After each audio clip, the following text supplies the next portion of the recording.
விஜய் சாருக்கு வந்து என்னை பொறுத்த வரைக்கும் பெரும் பொறுப்புகள், பெரும் பவர். கடகராசி, அஷ்டம சனி விலகிடுச்சு, அவரது நீச்சபங்க ராஜயோகம், அவரை கதவு தட்டுனது கூட்டணிக்கெல்லாம் நிறைய கட்சிகள்.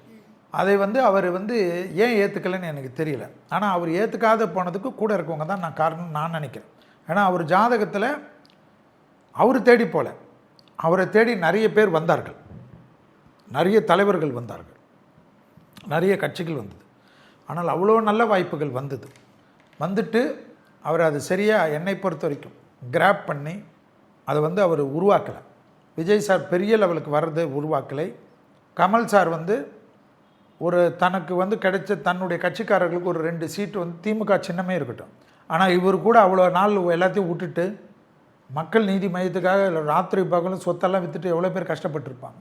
அவங்க 2 பேருக்கு ஒரு அங்கீகாரம் கிடைக்கிறது, ஜெயிக்கிறாங்க தோக்குறாங்க வேறு, வாங்கி கொடுத்துருக்கணும். என்னுடைய தனிப்பட்ட கருத்து.